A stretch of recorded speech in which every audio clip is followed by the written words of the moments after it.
Students, आज हम plus one class का third chapter classification of elements and periodicity in properties के बारे में डिस्कस करेंगे। तो ये जो चैप्टर है इसमें हम एलिमेंट्स के बारे में पढ़ेंगे। पीरियोडिक टेबल जो अभी मॉडर्न पीरियोडिक टेबल है, इससे पहले भी कई पीरियोडिक टेबल आए, उनमें कोई ना कोई ड्रॉबैक था, तो इसलिए आगे मॉडर्न पीरियोडिक टेबल आया। अब मॉडर्न पीरियोडिक टेबल में भी एक दो ड्रॉबैक हैं, तो वो भी कुछ सालों बाद दूर हो सकते हैं। ठीक है जी। तो आज हम पढ़ेंगे पीरियोडिक टेबल। पीरियोडिक टेबल में फर्स्ट पीरियोडिक टेबल जो डॉबनियर ने दिया उसके बारे में डिस्कस करेंगे। तो पीरियोडिक टेबल क्या होता है? सबसे पहले पीरियोडिक टेबल एक क्लासिफिकेशन ऑफ एलिमेंट्स है इन टेबुलर फॉर्म। टेबल की फॉर्म में एलिमेंट्स को क्लासीफाई करना है अकॉर्डिंग टू देयर प्रॉपर्टीज़। ठीक है, जिन एलिमेंट्स की प्रॉपर्टी सेम है उनको सेम ग्रुप में रखना है। Element with similar properties come in the same vertical column, that is called group. मतलब जो ग्रुप में एलिमेंट होंगे उनकी प्रॉपर्टी मतलब सेम होगी। अब जैसे मॉडर्न पीरियोडिक टेबल की बात पहले करता हूँ मैं, तो मॉडर्न पीरियोडिक टेबल में 18 ग्रुप्स हैं, 18 वर्टिकल कॉलम है। जैसे आपको मैं थोड़ा मॉडर्न पीरियोडिक टेबल को बताता हूँ। ये आपका मॉडर्न पीरियोडिक टेबल है। तो इसमें देखिए ये जो आपको दिख रही हैं वर्टिकल लाइन, ये फर्स्ट वर्टिकल लाइन है, इसको फर्स्ट ग्रुप बोलते हैं। ये सेकंड ग्रुप है 3 to 12 और फिर 13 to 18। ये जो वर्टिकल लाइन है इनको बोलते हैं ग्रुप्स। ठीक है जी। तो फर्स्ट ग्रुप में जैसे ये hydrogen, lithium, sodium, potassium, rubidium, caesium and francium है, इनकी प्रॉपर्टी मतलब मैच करती हैं, इसलिए इस फर्स्ट ग्रुप में मतलब ये जो ग्रुप में एलिमेंट है इनकी प्रॉपर्टी मैच करती है, तब इनको सेम ग्रुप में रखा गया है। ये तो मॉडर्न पीरियोडिक टेबल की बात है। ठीक है जी। अब हम करेंगे, ये तो अभी आया मॉडर्न पीरियोडिक टेबल, मतलब जो अभी चल रहा है।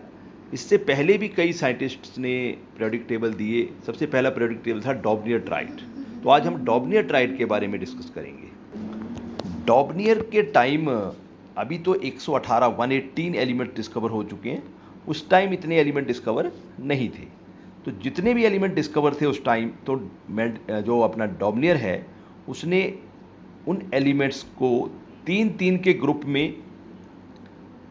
ग्रुप बनाए। मतलब Daubernier arrange similar elements in A group of 3, जिनकी प्रॉपर्टी मिलती थी तीन तीन एलिमेंट्स की, उनको उसने ग्रुप बना दिए। और उन ग्रुप का नाम उसने क्या रखा? Triad. He called this group as triad. ठीक है जी।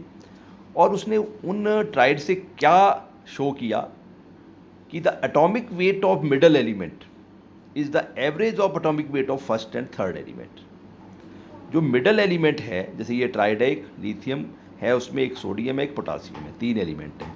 तो उसने बताया जो मिडल एलिमेंट है उसका जो एटॉमिक मास है 23, जो 23 एटॉमिक मास है वो फर्स्ट और थर्ड एलिमेंट के एटॉमिक मास की एवरेज है। 7 + 39 46/2 23। तो ये देखो दोनों को का एवरेज भी 23 है और मिडल एलिमेंट का भी 23 है। इससे उसने कंक्लूड किया कि जो मिडल एलिमेंट है that have property in between first and third. अब ये जो डॉबनियर ट्राइड था ये भी फेल क्यों हुआ?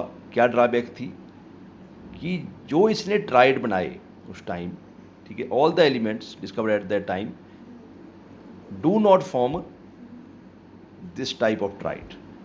मतलब they do not have the middle element do not have the same atomic mass is the average of first and third. अब जैसे एक ट्राइड ये था उस टाइम, उसमें एलिमेंट थे नाइट्रोजन, फॉस्फोरस, आर्सेनिक। तो उनका एटॉमिक मास नाइट्रोजन का 14, फास्फोरस का 31 और आर्सेनिक का 74.9 था। तो इनकी जो एवरेज है वो 44.45 बनी और मिडल एलिमेंट की 31 है। तो ये मैच नहीं किया। मतलब this triad is not applicable to all the element discovered at the time, so it get failed. जितने भी पीरियोडिक टेबल थे, अभी जो मॉडर्न पीरियोडिक टेबल चल रहा है वो तो एटॉमिक नंबर पर है, पर इससे पहले जितने भी पीरियोडिक टेबल थे वो एटॉमिक मास पर थे, in the increasing order of atomic mass. ठीक है जी। तो आज आपको शायद ये डोमिनेट ट्राइड के बारे में क्लियर हो गया होगा कि इसने ग्रुप बनाए, 3 एलिमेंट के ट्राइड बोला उनको, और फर्स्ट और थर्ड एलिमेंट की जो एवरेज है वो सेकंड एलिमेंट का एटॉमिक मास है, पर this is not universal to all the element, so it get failed. Thanks.